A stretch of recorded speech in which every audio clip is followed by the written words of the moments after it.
Good morning વિદ્યાર્થી મિત્રો, આપણે ધોરણ 12 ની અંદર એસપીસીસી એમાં ભાગ 2 બરાબર, એમાં ચેપ્ટર 3 ની આજે શરૂઆત કરી છે. ચેપ્ટર 3 બરાબર, મીન્સ કે ડિબેન્ચર એકમની આપણે વાત કરવાના છીએ. અહીંયા આગળ આ ચેપ્ટરનું ગુણભાર કેટલો છે જોઈએ તો અહીંયા આગળ કુલ 6 ગુણનું વેટેજ ધરાવે છે. કુલ કેટલા ગુણ છે આ ચેપ્ટરના? 6 ગુણ છે. એની અંદર સેક્શન A ની અંદર એક પ્રશ્ન 1 ગુણનો પૂછાય છે બરાબર. સેક્શન B ની અંદર 1 ગુણનો એક ટૂંકો પ્રશ્ન પૂછાય છે. અહીંયા આગળ એક MCQ પૂછશે, અહીંયા આગળ એક ટૂંકો પ્રશ્ન પૂછશે એક વાક્યમાં બરાબર. એવી રીતે અહીંયા આગળ સેક્શન B ની અંદર 2 માર્ક્સના 2 પ્રશ્નો પૂછવામાં આવશે બરાબર. એટલે 2 ને 2 4, 4 ને આ 2 6, કુલ 6 માર્ક્સનું વેટેજ ધરાવે છે બરાબર. તો તમારે આ ચેપ્ટરમાંથી 6 માર્ક્સની તૈયારી વ્યવસ્થિત કરી શકશો અને 6 એ 6 સારા તમે માર્ક્સ મેળવી શકો છો. આ ચેપ્ટરનું નામ છે કે ભાઈ ડિબેન્ચર. તો ડિબેન્ચર શું છે, એની વ્યાખ્યા શું છે, એના પ્રકારો શું છે, એના વિશે આપણે અહીંની માહિતી મેળવવાની છે.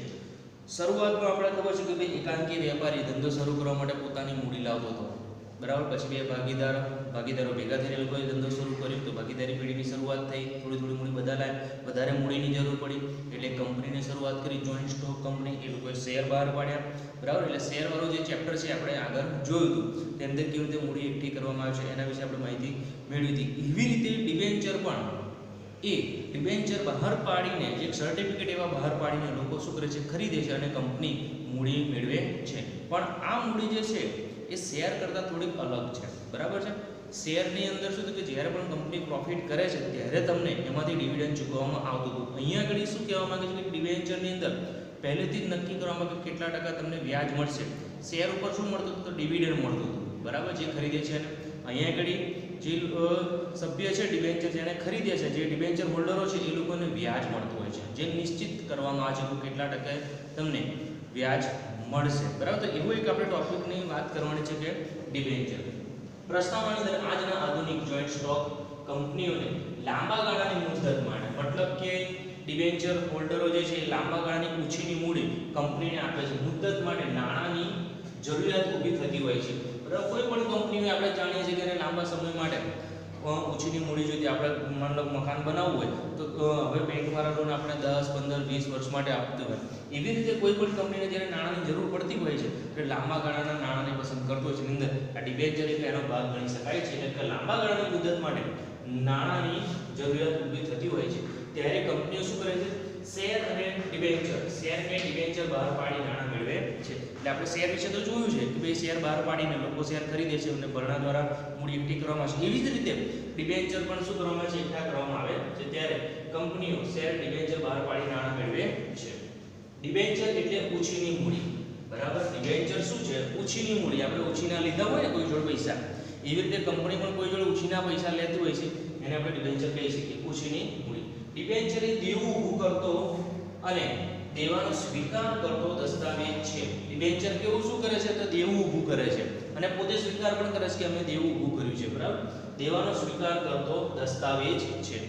ડિબેન્ચર શું છે? તો દેવું ઊભું કરે છે બરાબર, અને દેવાનો શું કરે છે? સ્વીકાર કરે છે. એવો એટલે દસ્તાવેજ આપણે કહી શકીએ છીએ. ડિબેન્ચર કંપનીની સામાન્ય મોહર સાથે બહાર પાડવામાં આવે છે. સામાન્ય મોહર. ડિબેન્ચર શાની સાથે બહાર પાડવામાં આવે છે? સામાન્ય મોહર. સામાન્ય મોહરનો મતલબ છે કંપનીનો સિક્કો બરાબર. કંપની પોતે અમુક તમે જો કે ઘણી કંપનીઓ પોતાના ટ્રેડમાર્ક કે પ્રોડક્ટ ઉપર પોતાનો સિક્કો છાપેલો હોય છે બરાબર છે. એટલે સામાન્ય મોહર સાથે બહાર પાડવામાં આવે છે અને નિશ્ચિત દરે અને શું કહે છે? અને મુદ્દતે વ્યાજ ચૂકવવાની ખાતરી આપે છે કે ભાઈ નિશ્ચિત દરે કંપની શું કરે છે? માની લો કે 12% ડિબેન્ચર બરાબર, 5 વર્ષની મુદ્દતના 12% ડિબેન્ચર, 10 વર્ષની મુદ્દત 15% ડિબેન્ચર, 20 વર્ષની મુદ્દત 7% ડિબેન્ચર. એટલે 20 વર્ષ સુધી બરાબર, 20 વર્ષ પછી એના ડિબેન્ચરના નાણાં આપણે જેણે ડિબેન્ચર ખરીદ્યા છે એને પરત કરવાના છે અને મતલબ 5% કહ્યું તો 5% લેખા આપણે એને વ્યાજ ચૂકવવાનું હોય છે બરાબર છે. એટલે નિશ્ચિત મુદ્દત હોય છે, એની અંદર નિશ્ચિત દર હોય છે બરાબર. વ્યાજ દર નક્કી કરવામાં આવે છે, ખાતરી આપે છે. આ માટે કંપની મિલકતો ઉપર તરતો બોજ ઊભો કરે છે બરાબર. ડિબેન્ચર ઉપર શું કરે છે? તરતો બોજ તૈયાર કરે છે. તરતો બોજ મતલબ એવું કે અહીંયા આગળ શું કહે છે? તરતા બોજનો મતલબ શું કરીશું કે ગમે ત્યારે વેચી શકે છે ડિબેન્ચર, બરાબર, અને નાણાં મેળવી શકે છે. એનો મતલબ તરતો બોજ ઊભો કરવો. એક કંપની દેવું ઊભું કરે છે, બોજ ઊભો કરવો, બરાબર. કંપની જ્યારે ડિબેન્ચર બહાર પાડે છે ત્યારે લોકો એને ખરીદે છે, કંપનીને એના સમય દરમિયાન નાણાં મળે છે, બરાબર. અને ઘણીવાર શું કરે છે કે મિલકતો ગીરવે મૂકવી પડે છે. મીન્સ કેવું કહેવા માંગે છે કે જ્યારે તમે જોયું કે શેરમાં નાણાં ડૂબી ગયા એવો શબ્દ આપણે સાંભળ્યો છે, બરાબર. એટલે જ્યારે કંપની ફડચામાં જાય, નુકસાનમાં જાય ત્યારે શું થતું હોય છે તો કે ભાઈ તમારા પૈસા ડૂબી જાય એટલે તમને શેરના પૈસા પાછા મળે નહીં. પણ અહીંયા આગળ શું છે ડિબેન્ચરનું કે કંપની નુકસાનમાં જાય, ફડચામાં જાય, કોઈ પણ કારણ થાય પણ કંપનીએ દેવું કરીને પણ જેણે ડિબેન્ચર ખરીદ્યા છે એને પરત કરવાના છે. મીન્સ કે એના નાણાં એને પરત કરવાના છે, નિશ્ચિત મુદ્દતમાં એને પરત કરી દેવાના છે વ્યાજ સાથે. એટલા માટે તરતો બોજ આપણે એને ઊભો કરે છે કહેવામાં આવે છે. ડિબેન્ચરની વ્યાખ્યા શું છે? તો ડિબેન્ચરની આપણે વ્યાખ્યા જોઈએ તો ડિબેન્ચર મૂળ લેટિન શબ્દ ડિબેર પરથી આવ્યો છે. તો ડિબેન્ચરનો મૂળ શબ્દ કયો છે? તો લેટિનનો છે, બરાબર. શું છે? ડિબેર. ડિબેર પરથી આવ્યો છે, જેનો અર્થ શું થાય છે? તો જેનો અર્થ થાય છે દેવું. ડિબેરનો અર્થ શું થાય છે? દેવું કરવું, દેવું થાય છે, બરાબર. એટલે એના પરથી ડિબેન્ચર શબ્દ બન્યો છે. એટલે મૂળ છે ડિબેર, મૂળ લેટિન શબ્દનો ડિબેર શબ્દ છે અને એનો અર્થ થાય છે દેવું, બરાબર. તેથી એવું કહી શકાય કે ડિબેન્ચર એ કંપનીનું દેવું દર્શાવતો દસ્તાવેજ છે. સિમ્પલ વ્યાખ્યા બની ગઈ, બરાબર. સિમ્પલ વ્યાખ્યા છે કે ડિબેન્ચર એ શું છે? કંપનીનું દેવું દર્શાવતો દસ્તાવેજ છે. સિમ્પલ યાદ રાખે કે ડિબેન્ચર એટલે શું, એની વ્યાખ્યા શું થાય? તો ડિબેન્ચર એ કંપનીનું દેવું દર્શાવતો દસ્તાવેજ છે. હવે લેખક શું વ્યાખ્યા આપે છે એના માટે? તો ડિબેન્ચર એ કંપનીની સામાન્ય મોહરથી અંકિત થયેલો, અંકિત મીન્સ કે છાપેલો, અંકિતનો મતલબ શું થાય? છાપેલો. ડિબેન્ચર એ કંપનીની સામાન્ય મોહરથી અંકિત થયેલો કંપનીનો દેવાનો સ્વીકાર કરતો દસ્તાવેજ છે. શું કહે છે? સામાન્ય મોહરથી અંકિત થયેલો કંપનીના દેવાનો સ્વીકાર કરતો દસ્તાવેજ છે. કોણે કહ્યું હતું? તો સર ફ્રાન્સિસ પામરે કહ્યું છે. એ લેખક કહે છે સર ફ્રાન્સિસ પામર કે ડિબેન્ચર એ કંપનીનો સામાન્ય મોહરથી અંકિત થયેલો કંપનીનો દેવાનો સ્વીકાર કરતો દસ્તાવેજ છે. એટલે આ વ્યાખ્યા યાદ રાખવાની છે, બરાબર. એટલે એના ઉપરથી આખી વ્યાખ્યા શું બની? બીજી વ્યાખ્યા તો ડિબેન્ચર એ કંપનીના સામાન્ય મોહરથી અંકિત થયેલો દસ્તાવેજ છે. આગળ જે કહ્યું એ કહ્યું છે ફરી. ડિબેન્ચર એ કંપની સામાન્ય મોહરથી અંકિત થયેલો દસ્તાવેજ છે જેમાં કંપની નિશ્ચિત રકમ, નિશ્ચિત વ્યાજ, નિશ્ચિત મુદ્દત પછી પરત કરવાની શરત સાથે જે રકમ ઉછીની લીધે છે, મીન્સ કે ઉછીની લીધેલ છે તેના દેવાનો સ્વીકાર કરે છે, બરાબર. એટલે અહીં શું બન્યું કે સામાન્ય મોહરથી અંકિત થયેલો છે એવો દસ્તાવેજ છે જેમાં કંપની નિશ્ચિત રકમ કે ભાઈ 10,000 20,000 ના ડિબેન્ચર, બરાબર.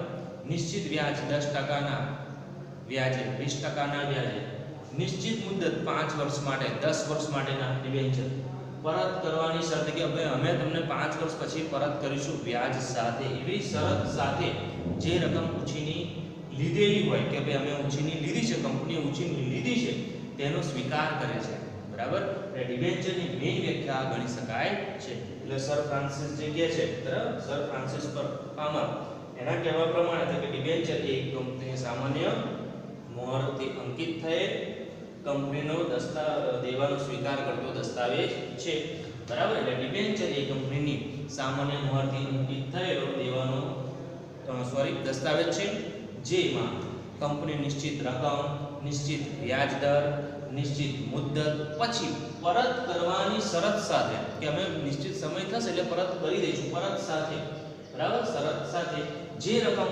ઉછીની લીધી છે, અમે જે કંપની જેણે ઉછીની રકમ લીધી છે તેના દેવાનો સ્વીકાર કરે છે કે ભાઈ સ્વીકાર કરું છું, હું પરત કરી દઈશ, બરાબર. નિશ્ચિત રકમ, નિશ્ચિત મુદ્દત, નિશ્ચિત વ્યાજ, આ 3-4 શબ્દો આવવા જોઈએ, બરાબર. માની લો ઉદાહરણ લઈએ કે ભાઈ આપણે 10%ના 20,000 ના ડિબેન્ચર બહાર પાડ્યા છે, બરાબર, 5 વર્ષની મુદ્દત માટે.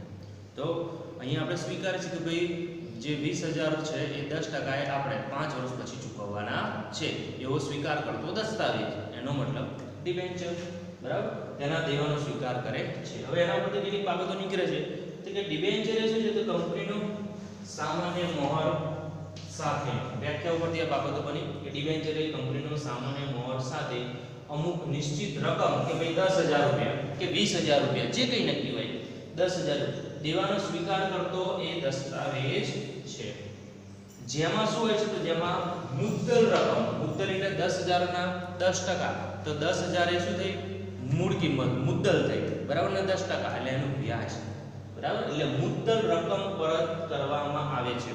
આપણે 10,000 ઉછીના લીધા છે ડિબેન્ચર તરીકે, બરાબર, એ આપણે 10,000 પાછા આપવાના છે, સાથે સાથે એનું વ્યાજ પણ આપવાનું છે. એટલે મુદ્દલ અલગ છે અને એનો વ્યાજ અલગ છે. એટલે મુદ્દલ રકમ પરત કરવામાં આવે તેટલા સમય સુધી, તેટલા સમય એટલે નિશ્ચિત સમય થયો, બરાબર છે. નિશ્ચિત દર થયો કે ભાઈ 10% ના ડિબેન્ચર 10 વર્ષ માટે, એટલે અહીંયા ઘણી વર્ષ છે સમય થઈ ગયો નિશ્ચિત, 10% એનું વ્યાજ થઈ ગયું, બરાબર. આપવાનો કરાર કરવામાં આવે છે. શું કરવામાં આવે છે? એવો કરાર કરવામાં આવે છે. એટલે આખો એનો અર્થ બની રહ્યો છે, આ ડિબેન્ચરની આખી વ્યાખ્યા બની રહી છે. જે માટે કંપનીની મિલકત પર બોજ ઊભો કરવામાં આવે છે. જે મિલકત ઉપર શું કરવામાં આવે છે? બોજ, મીન્સ કે આપણે મકાન લેવું હોય, સોરી, આપણે કોઈ બેંકમાંથી લોન લેવી તો આપણે મકાન ઉપર લોન લઈએ છીએ, બરાબર. ગીરવે શું મૂકીએ છીએ?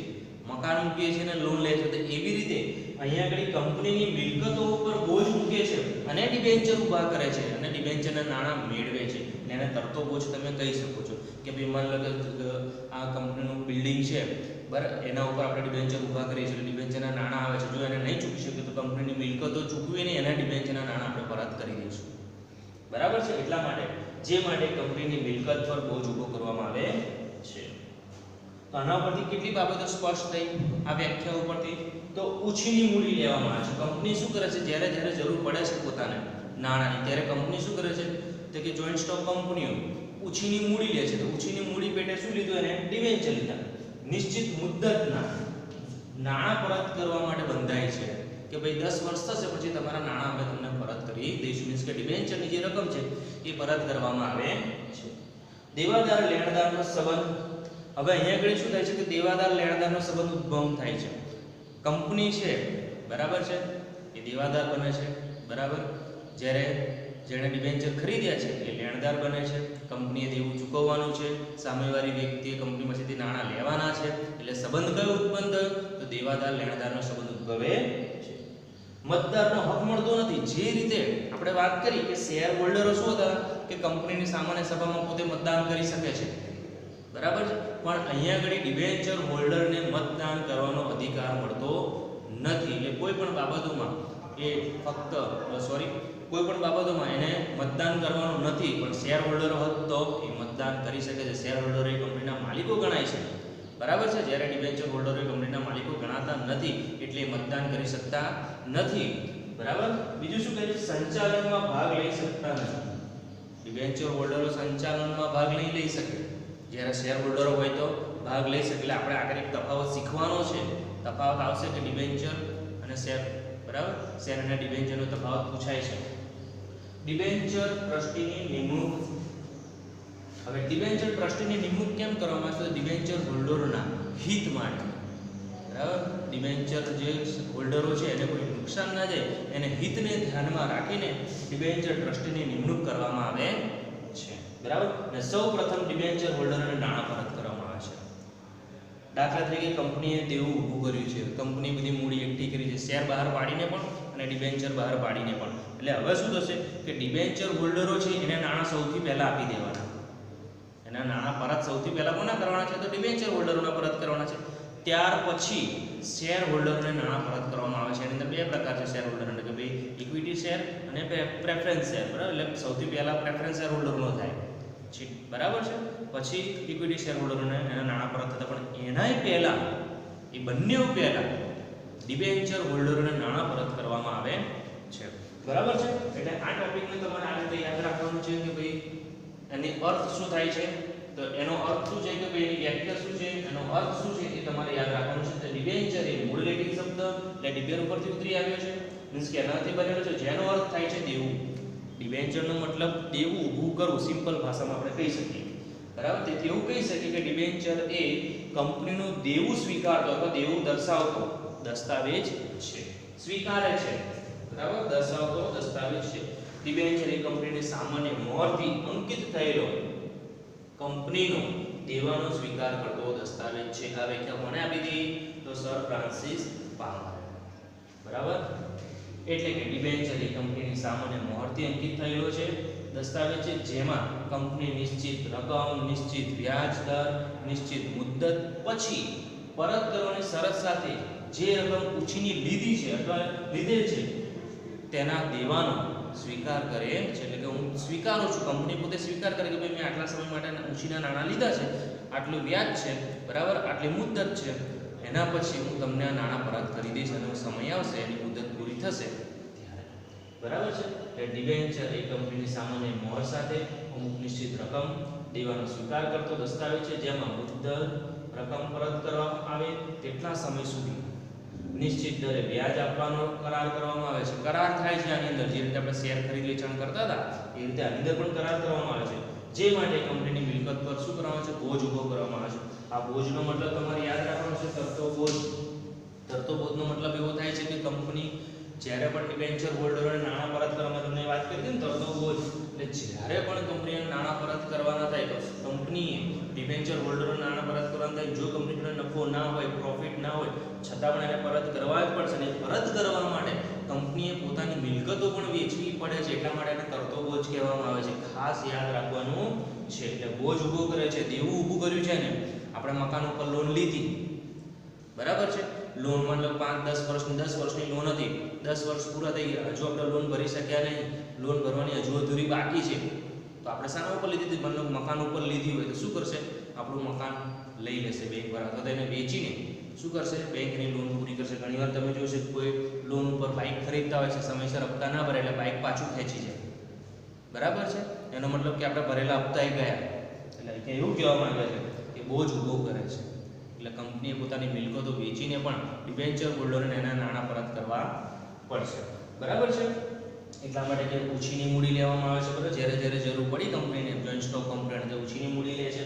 નિશ્ચિત મુદ્દતમાં નાણાં પરત કરવાની બાંહેધરી આપે છે કે અમે તમને આટલા સમયમાં, બરાબર, પરત કરી દઈશું.